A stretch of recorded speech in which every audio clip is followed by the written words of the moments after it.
Entitled wife cheated with my best friend and left me. I just found out she lied about having my biological child for the past 70 effing years. Secret voices. Hey guys, I just want to clear it up. This story is pure fiction. But hell, it's entertaining and interesting. I guess I should say STBXW and ex-best friend. Just typing that hurts. Everything hurts. I'm Eric 28M, a fully grown man, and I have cried more this last week than I think I have my whole life combined. I am so miserable. My best friend Charles 28M and I have been friends since we were 8 years old. We were on all the same sports teams. Each of our parents basically considered the other family. I was invited on every one of his family vacations and vice versa. We graduated high school together in 2014 and were roommates all through college. He was the best man at my wedding. God, it hurts so much. As painful as this is, losing my wife Moira 27F is even worse. She was my everything. We met 7 years ago, started dating shortly after, and have been married for 4.5 years now. I keep running through my mind. How did I lose her? What did I do wrong? I haven't let myself go. I plan dates and vacations. We are doing well financially. We have little fights but nothing big. And we always make up and do better going forward. I'm willing to say I'm sorry. I learn from our conversations. I listen. We have a healthy and active sexual life. We split the work around the house. I just don't know how this can happen. I'm hunting for reasons and I can't find them. I'm so lost. Maybe I'm blind to my own faults. I wish she would have talked to me. It's so painful to say out loud what has transpired. I'm sitting here now trying to type it out. But it's hard with the tears rolling down my face. 2 months ago, Charles' longtime girlfriend ended their relationship. He took it really hard. Moira and I have been doing our best to cheer him up. In fact, a week after their breakup, Moira took him out to coffee to just let him get a woman's perspective while he vented. When she came back home after, she was noticeably mad and kind of ranting about Charles's ex. She was saying things like, "That woman never deserved him. He's a catch, and she will regret it." And so on. We were all close. Charles and Moira were good friends too. I felt the same as she did, and chalked it up to just her being protective. Over the next week, she was on her phone a lot. When I asked who, she would tell me she was messaging Charles, giving him a little pick-me-up. I thought nothing of it really. Then over the last 7 or 8 weeks, she started running more errands, going to meet friends for coffee or lunch more often. Charles was also acting a little odd. I was trying to be there for him, especially early on. I would invite him over or just text to see how he was doing. Over the weeks, his messages back got shorter. With more time between, he came over less and less. I assumed he was just coping in his own way. This last Tuesday, I was on my way home from work when Charles texted asking me to stop by. I told him I'd be right there. I was excited because I thought he was back and just wanted to hang out or work on something together. I arrived and tried to make some references to our inside jokes. I laughed a little, but he just smirked, and it looked like he had tears form in his eye. He motioned for me to follow him into the living room. Moira, my wife, was sitting on the couch. When I entered the room, she burst into tears. I immediately went to comfort her, thinking something bad had happened, like someone had died. Before I could get to her, Charles said, "Eric, wait." Moira at the same time put her hand up as if giving the signal to stop. Charles let a tear fall down his face and said, "I am so sorry. I don't know how to say this. Moira and I have fallen in love." I felt the color run from me. My heart actually physically hurt. I wasn't sure if I was hearing this correctly. Moira just started repeating, "I am so sorry." The two of them were both just apologizing profusely. Then they started. "We know it is wrong. We know it's not fair.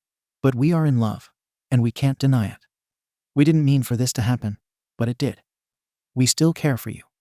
We still love you. You don't deserve this. We regret what has happened, but we want to be together." Everything was we. The room was spinning. I was having a full-blown panic attack. It felt like dying. I started begging them to tell me this was a prank, a joke. "Please, I don't care if you're filming this. I don't care if you share it with the world. Just please let this be fake, please." I was hysterical in this moment. Moira put her arms around me and tried to comfort me, and I let her. I just cried. When I calmed down, they repeated, it was real. They loved each other. They wanted to be together. I asked the how, the when, and the why. After his breakup, they just felt this spark at that coffee meeting. Before they knew it, the spark was an inferno. They said they tried to fight it and talked about how unfair it was to me and how wrong. Then Sunday, when my wife told me she was meeting a friend to shop, she actually came here to his house, and they made love for the first time. At that point, they said there was no going back. They had to face the reality of their love, and that meant they had to come clean to me. I ran at that point. I got in my truck, and I returned home. Moira followed behind, without Charles, about 10 minutes later. When she entered, I asked, "Why did you follow me?" She said, "Because I love you, and I don't want you to do anything permanent." I broke down again and begged her not to do this. I begged her to have me back. She cried hard and apologized so many times. I asked over and over again what I did wrong. What did I do to drive her away? She just kept saying things like, "You've done nothing. You have been an amazing husband. I am at fault. I have failed you and fallen for him. We are in love, and I can't stop it. It's not you. It was never you.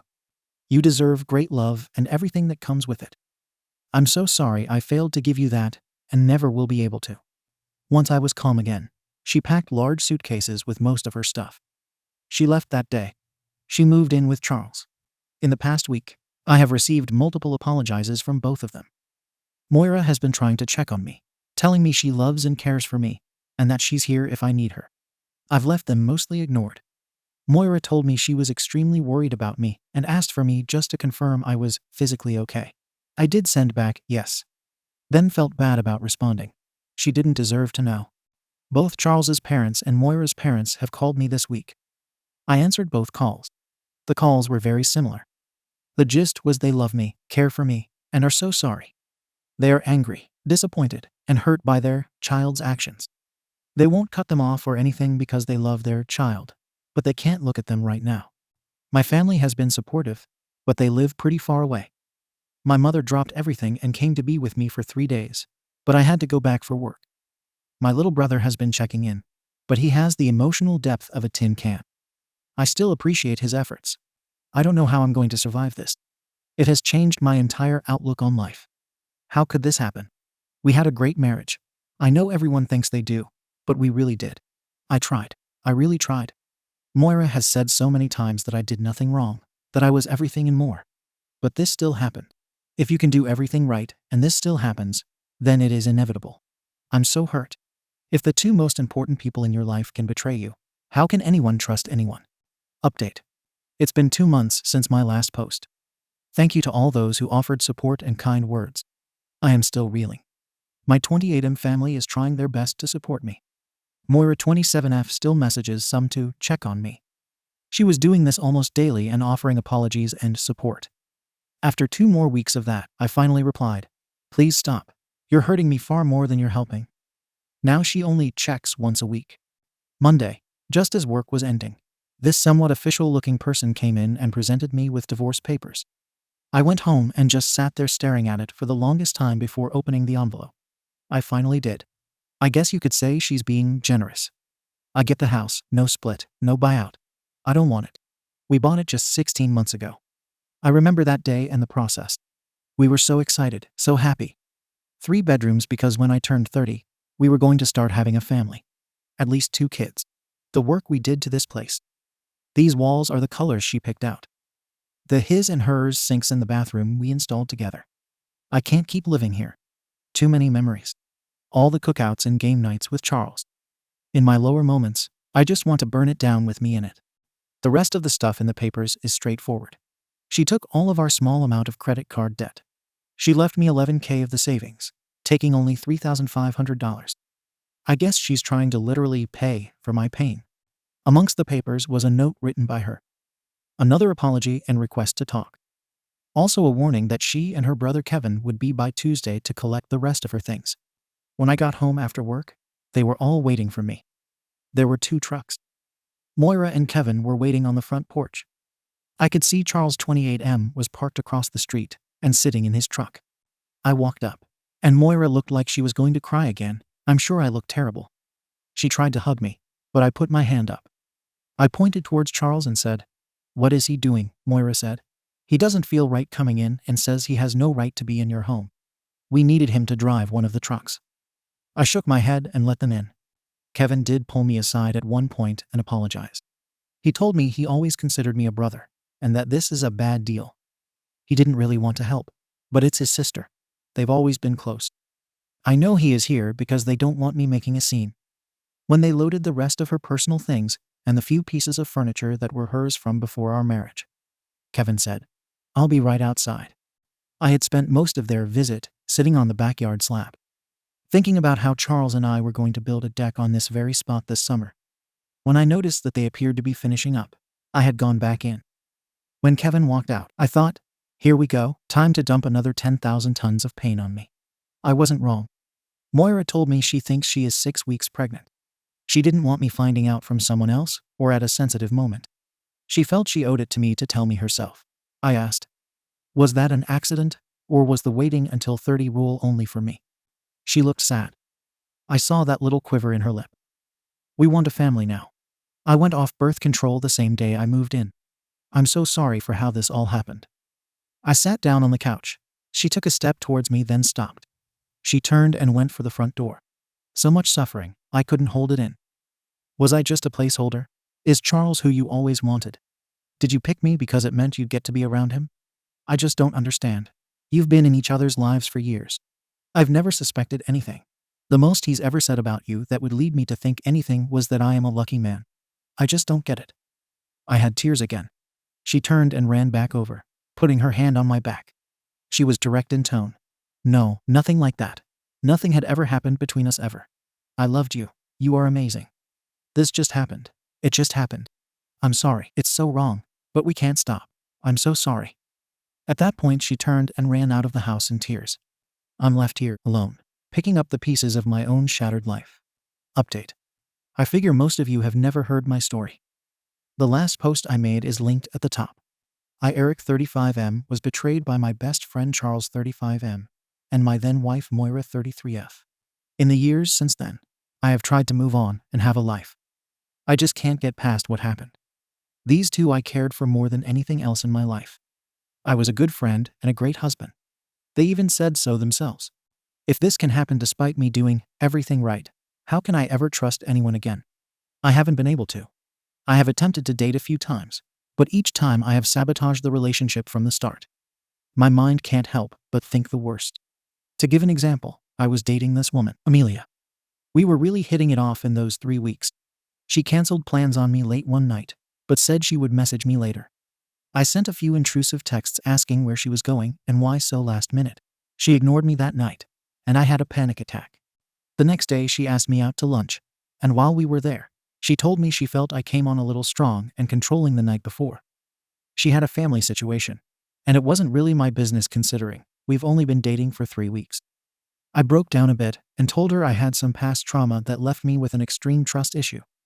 I said I was sorry, but she decided to end things, saying she wasn't in the place for that kind of relationship given her own dealings with past exes.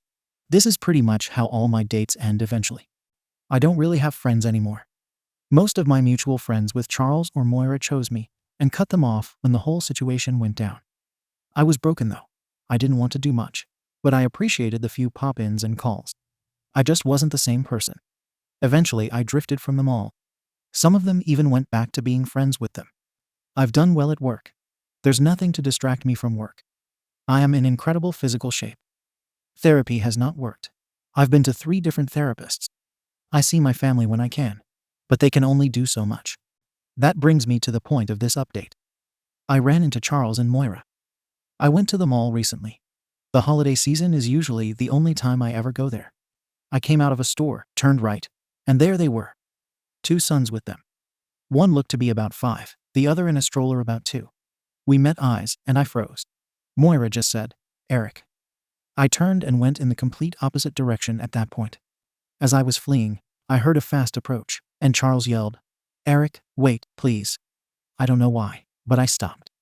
Moira and their 2 kids were still back, standing in front of the store. I could see concern on her face. Charles began, "I know it doesn't mean much, but I can't say how sorry I am still.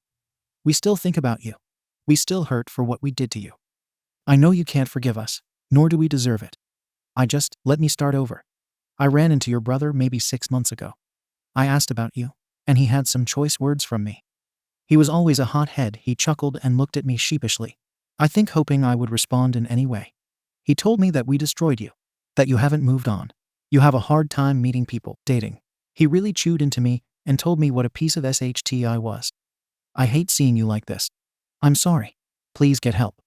You deserve everything and more. Don't let what happened consume the rest of your life, please. He choked up during that last sentence. I had been looking down while I listened, but at that point I decided to look up into his eyes. Are you happy? He looked stunned. Yes, we are happy. But we still hurt for what happened. I said, You hurt? Do you remember how I was really into Reddit? He smiled.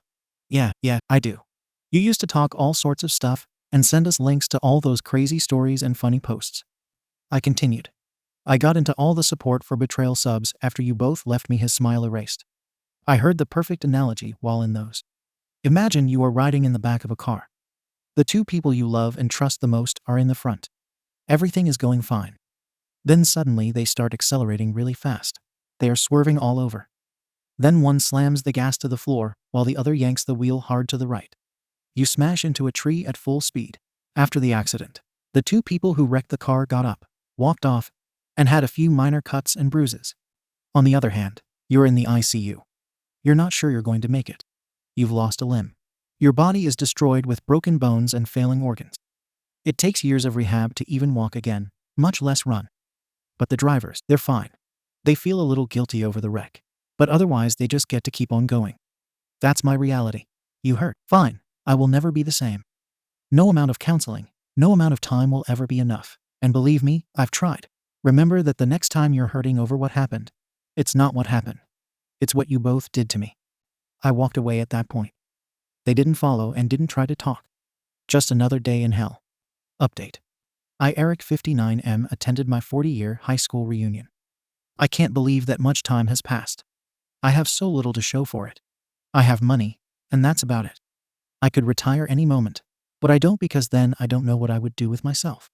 I gave up on finding someone a long time ago. After my last post, I sulked for 2 more years. My family was pressuring me to get out there, so I did. I was wealthy. I was fit. I had no trouble meeting women. I just didn't feel anything for them. We would date for a while. I wouldn't freak out like I used to. I just wouldn't commit to anything. Not really. Anyway, I always kept myself closed off, as X was fine, feelings weren't. They'd always pick up on this, and things would end. As I passed 40, my family really intervened. It seemed like everyone in my life, which wasn't many people, wanted to set me up with the future Mrs. Stan, my last name. I realized I should try. I met a woman, Trish. She was nice and driven. I put the effort in to act like I thought I should. She was no dummy though. She could tell I wasn't really in. It came to a head in a big argument about a year in. That was my last relationship, 16 years ago. My little brother died 2 years ago. I still miss him. My parents have been gone for a few years now too. I think these are the things that made me go to the reunion in the first place. After all this time, I needed to socialize, if even for a single night. I was not going to go at all out of fear that Charles 59M and Moira 57F would be there. But I got over it. For the most part, it was relatively tame evening. I conversed with a few people I remembered from high school, but mostly spent a large amount of time sitting at a table by myself. As the night would go on, Dukes came by and sat next to me. We weren't close friends back in high school, but he was always friendly. A man could talk to anyone. That's probably why he took up the mantle of organizing this thing. Dukes.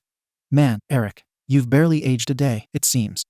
We're all pushing 60, and you look like you're south of 40. Me? Yeah, I hear that all the time. I take care of myself, and I'm lucky. I can't remember the last time I was sick. Dukes? Guess old Chuck couldn't make it after all? I looked at him a little surprised. I guess not. We haven't spoken in some time now. Was he supposed to? Dukes. Oh, my apologies. I remembered you two were tight back in the day. I figured you still were since he called me to ask if you had RSVP'd. Me. He did. Did he say anything else? Dukes. Not much, just wanted to see if you had. Said he was deciding if he was coming, and wanted to see what your status was before he committed. Had me put him down as maybe. I knew now he wouldn't show. We had run into each other one other time about 10 years ago, and that time we both turned and ran away. Dukes continued. Well, he's doing well for himself. I saw on Facebook he got a couple of grandkids now and is closing in on retirement. Good for him. This is where I went pain shopping. I don't, have social media. Can you show me how Charles is doing? Like I said, we lost touch a few years back. Dukes. Oh, yeah, let's check it out. He pulled his phone out and clicked on the app, searching for Charles. Then he saw someone in the crowd. He just handed me his phone and said, "Have a look. I need to go talk to somebody. I'll come back over in a minute or two." I thanked him, then scrolled. He was gone for 10 minutes or so. In that time, I saw a lot. Years of smiling photos, holidays, and vacations. They had 3 kids and 2 grandkids, and their daughter was currently pregnant with twins. Saw my ex-in-law. Birthday messages. My once upon a time Phil had a post calling Charles the best son-in-law a man could ask for. I saw events and parties with old friends. It was the life I was supposed to have. I left shortly after. A few days later, I got a call from Dukes. He was apologizing profusely for his faux pas in bringing up Charles. I guess after I left, someone who was in the know told him what had gone on between Charles and me. Dukes was a nice man. He didn't have to call, but he did. He ended the call like everyone always does. "If you need anything, don't hesitate to ask." Like everyone else who hears this, there was never anything to ask for, because no one can make your memories go away or stop your heart from hurting. They say time heals all, but for me, time just makes it worse. Update. I can't believe even after all this time, they still find ways to pop back into my life. It's been a lot of years since I updated this post. A part of the story permanently ended recently. I, Eric 76M, live a very routine life. I have been mostly alone for the last 48 years. I made a ton of money by being a workaholic and rarely spending any of it. I still work out regularly and often get mistaken for a man in his early 50s. I awoke this morning, had breakfast, worked out, and watched a movie. This is typical. On most days I go for a walk around noon, especially here in February when it's colder. I leave out of my apartment and head towards a cemetery nearby. I like walking the paths and enjoying the peace. Sometimes when I walk, there's a service going on. I always take paths that go around or away from the services. This cemetery is rather large and has a number of single-lane roads going through its grounds. Often when a service is going on, the local funeral homes will put small signs with the deceased's last name on them, so that those coming know which way to turn. As I entered and prepared to walk down my usual paths, I noticed the sign said Francis on it. That is the last name of my former best friend Charles 76M. I decided to walk down that path towards the service. I was not dressed for it, not in my red tracksuit. But curiosity was winning this day. I came up on the scene just as it must have ended. People were getting back into cars and heading back towards me as they exited. I could see a large group, probably immediate family, standing around consoling each other. I just stood and watched from a distance. Though I was a little way out, my eyes have always been perfect. I could see that the matriarch of the group was my ex-wife Moira.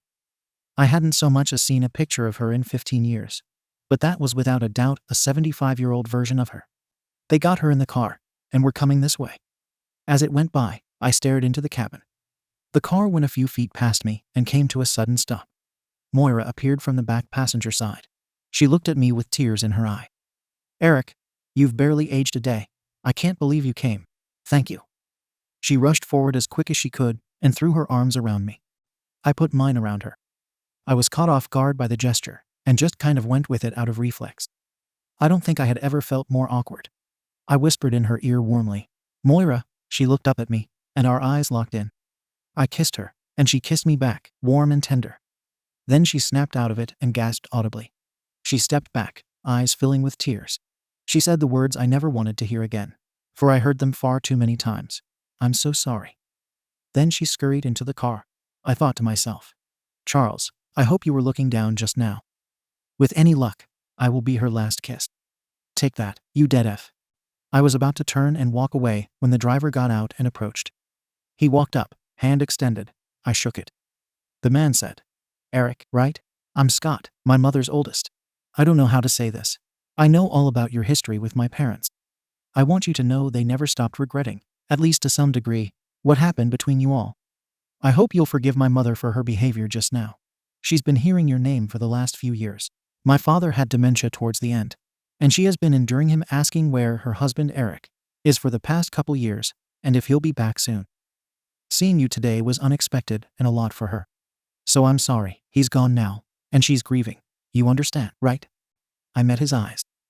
"My boy, I understand all too well what it's like to lose your spouse and best friend in one moment. With that, I turned and continued my walk down the path. With everyone gone, I stopped by the headstone. It read, "In loving memory, Charles P. Francis, beloved husband and father." I feel like that bottom line should say, "treacherous bastard and backstabber." But no one asked me. I entertained the thought of coming back at night and pissing on his grave, but I won't. The knowledge that I haunted him for the last of his days will be comfort enough. Comments. Dawn again. We don't need different parts. Here's the whole story. Your friend left you for your best friend. Period. Update. Today is the 10-year anniversary of Moira's passing.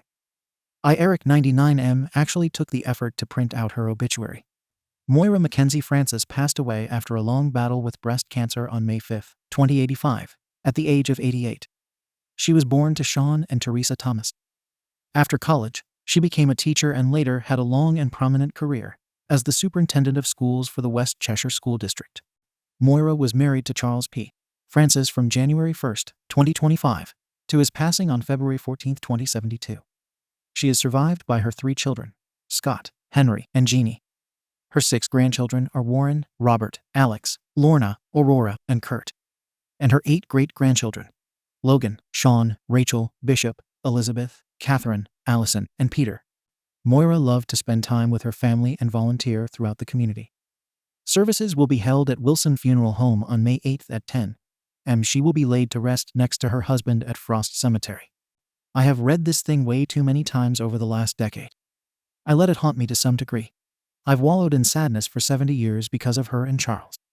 Recently, that turned to anger. Ancestry DNA kits had a super sale, 90% off for anyone over 90. I thought, what the hell? I matched with one of my brother's kids. I should have maintained a relationship with them. They moved several states away, but looking back now, this is just another regret. I had a few other matches, including a cousin I didn't know who lives in Hawaii. But the most painful thing I read in my entire report was a match with 2 teen girls here in my city. Their names are Rachel and Liz Francis. Scott was mine. She lied to me. 70 effing years. She told me she was 6 weeks along. I still remember that day. I still remember the pain thinking 2 months ago, I was married to this woman. And now she is 6 weeks along with my best friend kid. She wasn't. She lied. I met with Rachel, Liz, and briefly with Warren recently. Warren was still having some trouble processing the whole reality of it all. He loved his grandparents. Now knowing the truth has him a bit in disbelief.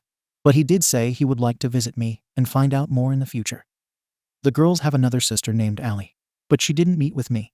She's young, only 11 years old, so I understand.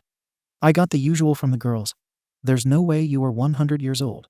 You look younger than our grandpa did when he died.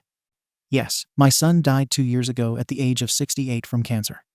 I'm at least thankful I got to shake his hand that day 23 years ago. The girls told me all about themselves, their parents, aunts, uncles, and cousins. They have some memories of Moira. Knowing what she did now, I sped them through that part because my memories of her were full of disdain again. Rachel is actually leaving for college soon. Liz plans to join her there in 2 years. We parted ways, but they both promised to see me again before school started. I was happy that day. I haven't been happy very much in the last 70 years. I was also angry.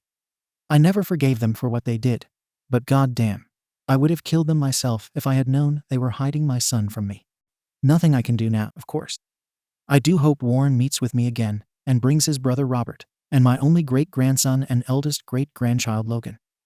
It's the first thing I've looked forward to in a long time. Comments. 2Z Beach. This story gives me a Captain America Super Soldier Serum vibe. Update. The last dozen or so years of my life have almost made up for the previous 70. It happened in the most effed up way, but I actually have a family. My biological grandchildren and great-grandchildren have formed a real relationship with me. It was pretty natural forming with the great-grandkids. Warren and Robert took some time. I understand they had grandparents. They loved them and thought they were great. There was a little dissension amongst the rest of the family when I came into the picture. There was worry that Charles may not have fathered any kids. They did DNA tests, and it appears they are Charles's children. At very least, they are full siblings. Since Charles had been in the ground for over 25 years, they obviously didn't have his sample. All their concerns were further put to bed when one of them finally went through the junk drawer at their family home, which now belongs to Jeannie's son Alex, and found a post-it note with the login information to Moira's Google Drive. It had a memoir written by Moira detailing her life, up until she was about 61. In it was the confession that she lied to everyone and stated she was 6 weeks along instead of 10 weeks along. And when Scott was born at 34 weeks, she simply claimed he came early. Charles never knew. She took that to her grave. The rest of it was largely mundane. It confirmed Charles was the father of Henry and Jeannie. It made no mention of any further infidelity on either of their parts, or any major problems really. I found that disappointing. Granted, I never got to read it. I was getting all my intel secondhand from Rachel and Liz. So maybe it was more scandalous than they told me. Probably not though. Those two girls have really taken a liking to me. I don't get to see them that often, but I cherish every moment I do. They got me on all sorts of weird social media. When we first met, I wasn't sure they'd want to see me again. They said they would. But you know how teens are. They did though, and it was that second meeting that finally got me up and on with my life. I went to my doctor. We had a long conversation. He did all the possible tests and confirmed what I knew. I was in shape like no person my age had ever been. He said he couldn't explain it. Perfect vision, hearing, and cognition. I have the joints of a man in his 30s despite being a lifelong gymaholic. He said, "It's like I just don't age, at least not like the rest of us." It was funny because I always considered it a curse. I still remember my 95th birthday and cursing the heavens why they left me here like this, and I'm not even religious. Saying if they were going to make me suffer through this life forever, why couldn't they at least take my mind from me? What was the point in being like this if I had no one to spend it with? After my doctor gave me the green light, I decided I was going for all of the old man records. The girls helped me manage my social media accounts, and I've become somewhat famous. I have over 2 million followers across my 3 platforms. So far I have claimed oldest man to bungee jump skydive fight in a sanctioned MMA fight I lost. Run the Boston Marathon. Visit all 7 continents in the same year. I even got an offer to become the oldest person to ever star in an adult film. I declined. No one needs to see that. The buzz around that is actually what got me like half my followers, if you can believe it. I have a few items on my bucket list still, and figure a few more world records are in order. But best of all, I finally understand what it's like to live. Update. Hi Reddit people, it's me, Rachel. I knew my Gramps had just posted this about a week ago. He unfortunately died in a cave diving accident. He will be happy knowing he still gets the record for oldest cave diver. I'm really sad still. I only got to know him for 12 years, but I am glad he went the way he did. He always said he didn't want to die alone in bed, and he didn't. Eric Nathaniel Stan, September 17, 1995 to August 12, 2107. Thank you for watching the video. If you are interested in listening to these kinds of stories, we've got more in store for you. Simply subscribe to our channel, hit the like button, and share it with your friends.